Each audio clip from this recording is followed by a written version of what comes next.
सर्व पाहुणे मंडळी, गावातील सगळे थोर स्त्री महिला सर्वांचं मनापासून आभार मानतो. खरं तर आज सुखदुःखाचा प्रसंग आहे. सुख साजर करावं तर दुःखाची आठवण येते, बाबाची आठवण येते. दुःखाला कवटाळून बसाव तर आलेलं यश, त्या यशाला आपण कुठेतरी न्याय देऊ शकणार नाही असे वाटते. करावं तर काय करावं, काय साजरा करावा की करू नये, म्हणून आमचं आज 15 दिवस झालं चालू आहे.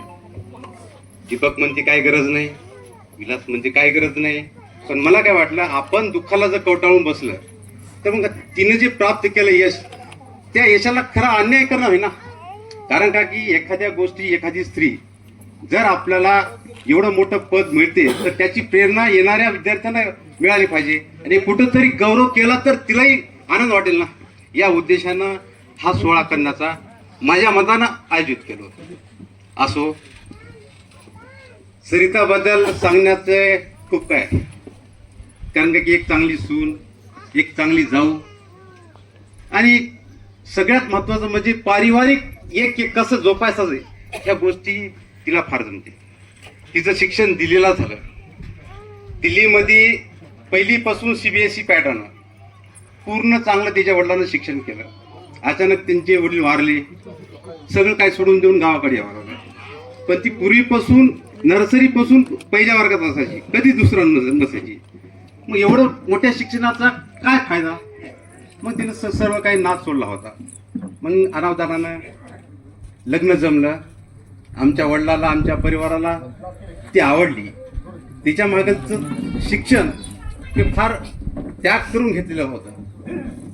मग काय करायचं, आता घरचे म्हणायच्या जशा ह्या 2 जाव आहेत तशी हिनं, पण बाबाच्या आणि दीपकच्या पूर्ण लक्षात आलं की हिनं काहीतरी होऊ शकते, आणि आपण ग्रामीण भागात ठेवणं योग्य नाही. मग तूच आहे, नांद्याला जाय आणि तू तुझा अभ्यास कर. आता तिनं मला हमेशा म्हणायची, अण्णा मला अभ्यास करून कट्टाळा आलाय म्हणायची. किती परीक्षा देऊ, पूर्वपरीक्षा पास झाली, मेन झाली, ओरल जायचं, अर्ध्या मार्कांना अर्ध्या पॉईंटनं जायचं. म्हणजे करावं तर अभ्यास किती करावा बरं. एकटा अभ्यास नव्हता, त्या मागचं तिचं कष्ट किती होतं या गोष्टीचा मी कधी कधी विचार करतो. तर खरंच कसं लोक 17 घंटे अभ्यास करून सर होईनात, पूर्वपरीक्षा पास होणार. हिच्या मागे वडील बिमार, तिथंच ऍडमिट, वडिलांना ऑक्सिजन, आमच्या 2 मुली तिच्याकडं, नवऱ्याचं करणं तिच्याकडं, या सगळ्यामध्ये तिला अभ्यास करणं किती आवड आहे, त्यातल्या त्यात MPSC. आणि तिचं कसं आहे, माणसाचे स्वतःचे स्वप्न भंग झाले तर हरकत नाही, पण परिवाराचे स्वप्न भंग होऊ नये असं तिला वाटायचं. तिला स्वतःसाठी काहीच करायचं नव्हतं. आज मी सांगतो, तिला गर्व नावाची गोष्ट नाही, तिला कधी घमेंड नाही, मी शिक्षण आहे कडे, मी असं आहे तसा बिलकुल नाही.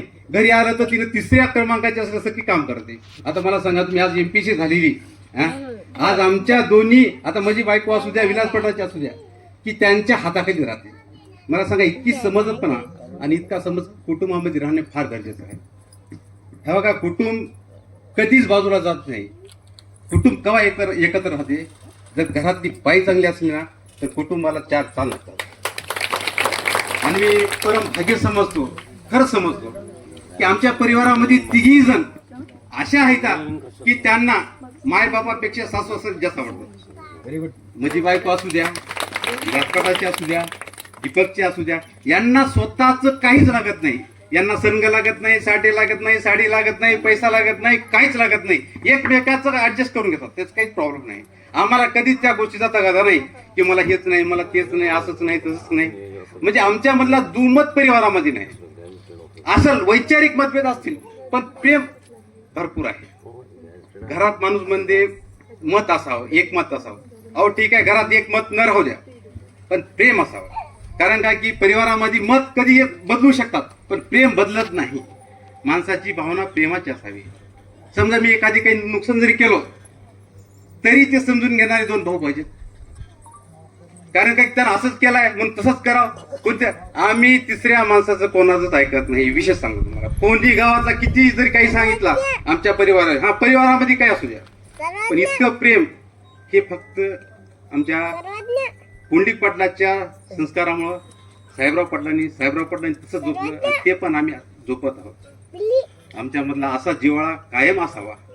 कारण काय की अखेर माणसाला न्याचं काय हो, कोणीच काही नेऊ शकणार नाही. पण परिवारामध्ये एकता राहणं फार गरजेचं आहे. आणि या गोष्टीचा आनंद सरितामुळं असा जीवघेणं झाला की आता ते आनंद साजरा करायचा की बाबाचं दुःख कवटाळून बसायचं, या गोष्टीचा प्रसंग पेच भरपूर होता. त्यामध्ये तुला इच्छिने साजरा करण्याचा आम्ही कसं तरी प्रयत्न केला. सरिता विषयी काही सांगायचं म्हणताना बारीक बारीक गोष्टी सुद्धा तिच्याकडून शिकण्यासारख्या आहेत. वडिलांना कसं वागायचं, त्यांच्यासोबत कसं राहणीमान करायचं, सगळ्याच गोष्टीचं परिवार कसं चालायचा आणि एकत्र कुटुंबामध्ये कसं वावरायचं या गोष्टीची पूर्ण जाणीव तिला आहे. फक्त एका गोष्टीची खंत वाटते की एवढं बघण्यासाठी जर खरंच बाबा आले असते तर खूप आनंद झाला असता. कारण का MPSC पास होणे हे घरासाठी नाही सर, हे गावासाठी अभिमानाची गोष्ट आहे. बरोबर. एवढ्या कॉम्पिटिशन मध्ये आता कारण का मुलं 16 घंटे 20 घंटे मोठमोठे करोडपतीचे मुलं अभ्यास करण्यास फेल होतात. इंग्लिश बोलली, हाय पाय इंग्लिश, फॉरेन इंग्लिश बोलली. आता मला सांगा ग्रामीण भागातली एवढी फॉरेन इंग्लिश बोलणं म्हणजे सोपं नाही ना. याचं श्रेय सगळं सरिताला जाते. कारण काय की तिची ट्युनिंग अभ्यासासाठी आणि भाषेसाठी लागते. सराउंडिंग म्हणजे तुमचं वातावरण कसं आहे यावर तुमचा विद्यार्थी निर्भर असतो. आणि ते खरंच त्या दोघीचं असं काही आई लेकीचं नातं असल्यासारखं आहे. माझ्या बायकोला नेहा मानत नाही, मला मानत नाही, पण सरिताला आणि अंकाला. आता मी मुलं ड्रेस ते बोलत नाही, अंकाला आवडणार. मी वडील असताना सांगतो ना, मजा ऐक ना, नाही नाही अंकाला आवडणार. म्हणजे कुठंतरी मुलांना आपल्या परिवारांना आपल्या एकत्र जोडण्याचा एक दुवा हे घरातली बाई करते. असो, या गोष्टीचं सांगणं, तिचं कौतुक करणं खूपच कमी आहे. मला एकाच गोष्टीची खंत आहे की आज बाबा असते तर खूप चांगलं झालं असतं. मला एकच वाटते, गड आला पण सिंह गेला. गड आला आनंद आहे, पण त्या काय करता सिंह गेलेला आहे.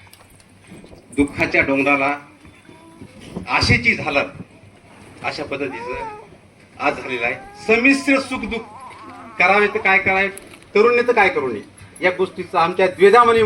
गावाचं तू पण हे करू दे, मग तिचं केलेलं काय हरकत नाही. म्हणजे तुझ्या मनासारखं काय करायचं करू, ठीक आहे. म्हणजे आपल्याच सूर्यता बाई लेकीला बोलायचं आणि करायचं बस. आता याच्यापेक्षा मी काय जास्त बोलू शकणार. सरिता पुढील कार्यासाठी पुढील असं समाजामध्ये लोकांच्या वंचित घटकाला न्याय देण्याचा प्रयत्न तू करावा. कारण काय की तू आता अधिकारी झाली आहेस, परिवार बाजूला आणि कर्तव्यदक्ष काम करताना प्रत्येक गोष्टीला ग्राउंड पातळीवर जाऊन काम करणं तितकंच गरजेचं आहे.